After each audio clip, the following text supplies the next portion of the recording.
If you ever feel out of control around food, you're not alone, and you're in the right place to learn practical, no-nonsense information about why you binge and how to stop. Binge eating does not mean that something is wrong with you. It's a natural but primitive brain response that you can correct. If you're ready for change, sign up for the Brain Over Binge self-paced online course for less than $20 per month. And if you feel you need personalized support, we also offer one-on-one coaching and group coaching. To learn more, go to brainoverbinge.com/subscribe. And I hope you enjoy the show.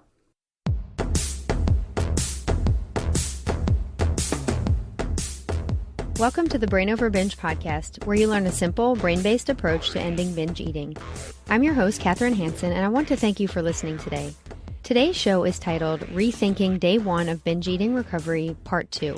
And this episode is a continuation of a discussion that I started in the last episode about starting something new in recovery or making a renewed commitment to yourself to stop binging. If you have not listened to the previous episode, I recommend that you do that before listening to this one. What I'm talking about can apply to you regardless of what approach to recovery you're following or what resources you use to help yourself end this habit. So know that you can use the ideas in this show no matter what your fresh start or your renewed commitment entails. So in the previous episode, which was part 1, I shared a piece of advice to help you avoid the frustrating cycle of continuously starting over in recovery and having endless day ones. I explained how it's important to avoid thinking that day 1 of any fresh start or any renewed commitment will bring a new you who does not ever want to binge and has little to no urges. I explained why it's important to accept that you absolutely will have urges to binge, and you need to look at any day you're thinking of as day 1 as the day that you'll start deconditioning the habit by learning to avoid acting on the urges. Day 1 is not when those urges go away or become any less compelling. In this episode, I'm going to build on that discussion and give you another related suggestion. My main message today is that in order to make any fresh start or new commitment last, you need to learn to avoid acting on one last time thoughts. I talked about one last time thoughts and how to overcome them in episode 14, and there's a link to that in the show notes. In this show, I'm going to talk about the one last time mentality from a different angle than I did in episode 14, and I'm going to discuss the tendency to feel like you want to binge one last time before anything new you're trying in recovery. When I was binge eating and caught up in the cycle of continuously starting over and continuously trying something new, only to binge again a few days later, the one last time thoughts were deeply rooted in this cycle. In episode 14, I explained why one last time thoughts show up, how they get you to act on your urges to binge, and also how they can be dismissed like any other binge-encouraging thought. But for reasons that I'll explain here, one last time thoughts can seem much more compelling as you approach a day when you're going to start trying something new in recovery, or when you have some sort of day 1 in mind, like the start of a course, or a day that you're going to be starting one-on-one coaching, or the day you'll start seeing a new therapist or a new nutritionist, or some important date like the new year or your birthday, or any other day that you've committed to absolutely stopping the habit.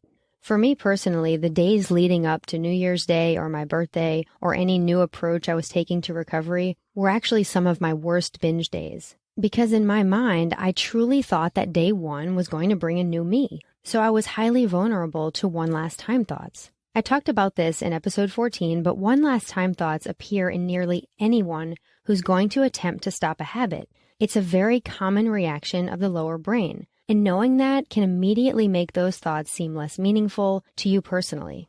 You can learn to dismiss them, and in order to end this habit, you cannot continue to act on those thoughts because they can keep appearing indefinitely. But with that being said, I think that one last time thoughts warrant a deeper discussion here, because for reasons I'm going to explain, the one last time thoughts can sometimes be more difficult to see as just neurological junk than other binge-encouraging thoughts, especially in the days before starting something new in recovery or before making a renewed commitment.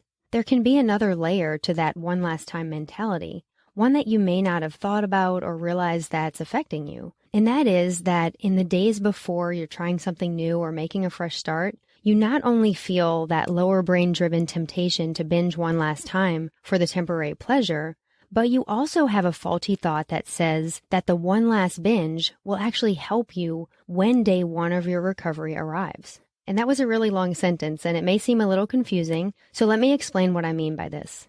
The lower brain is pleasure-seeking, and once a habit is formed, it drives you toward that habit by promising pleasure. Now, you know rationally that any temporary feeling of pleasure you have when you binge is not worth it, and it only leads to more pain. But the lower brain's tactic of telling you, well, this will be the last time, so you might as well enjoy it, can be convincing.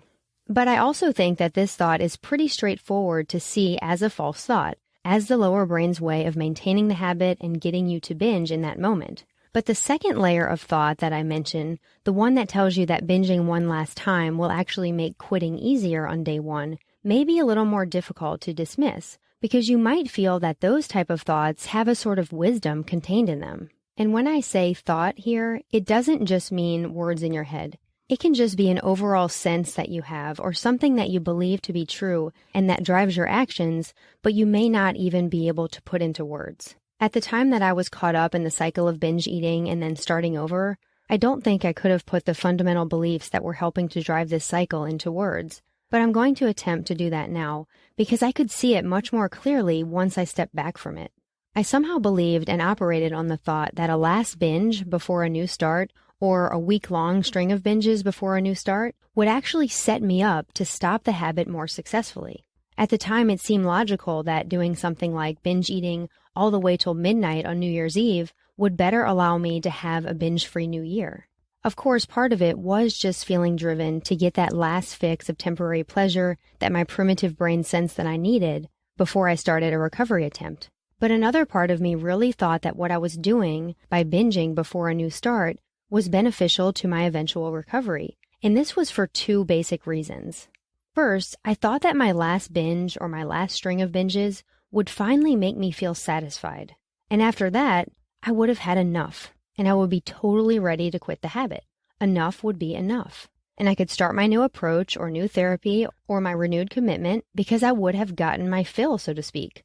Binging a lot before my attempt to quit seemed like an attempt to satisfy whatever strange desire I was being driven by, and that would be that. It would be over. But looking back now, I can see how this makes the opposite of logical sense based on the way the brain works.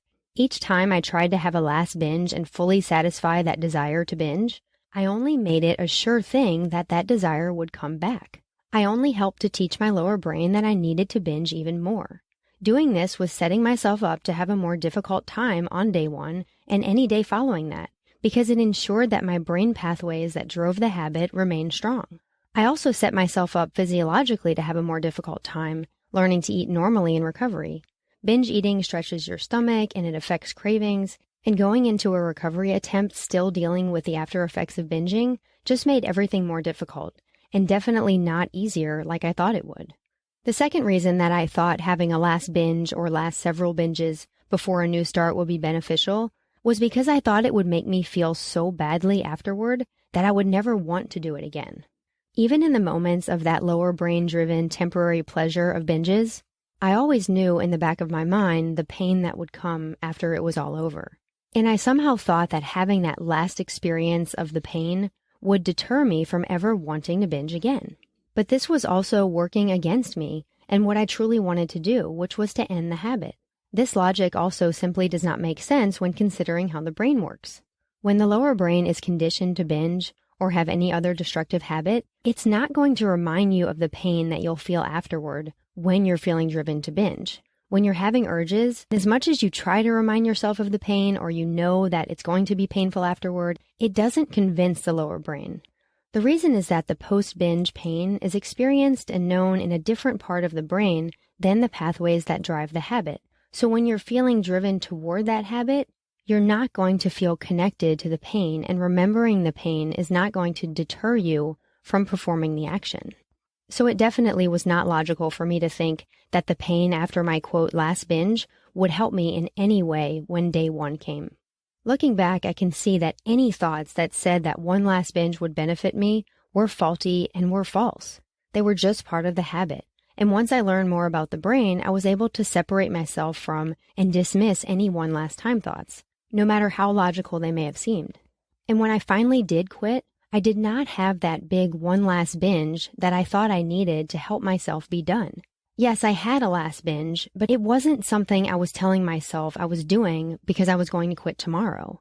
So what I want you to take away from this episode is that any thoughts telling you that one last binge makes sense are faulty thoughts, because that one last binge never makes quitting any easier. The sooner you can start dismissing one last time thoughts, the better position you'll be in to break this habit. Challenge yourself to see the faulty nature of these one last time thoughts and challenge yourself to dismiss them. I hope that the previous podcast episode and this one will help you as you make a new start or a renewed commitment to yourself to stop the habit. Thank you so much for listening today. You can find information about the course in the show notes. And if you're new to the podcast, you can also get started with my free ebook, The Brain Over Binge Basics, which you can find a link to in the show notes as well. I wish you much success with any approach to recovery that you're using. And I want to encourage you and remind you that you have the power to change your brain and live a binge-free life. The Brain Over Binge podcast is produced and recorded by Brain Over Binge Recovery Coaching, LLC. All work is copyrighted by Brain Over Binge Recovery Coaching, LLC, and all rights are reserved. As a disclaimer, the hosts of the Brain Over Binge podcast are not professional counselors or licensed healthcare providers, and this podcast is not a substitute for medical advice or any form of professional therapy. Eating disorders can have serious health consequences, and you are strongly advised to seek medical attention for matters relating to your health. Please get help when you need it, and good luck on your journey.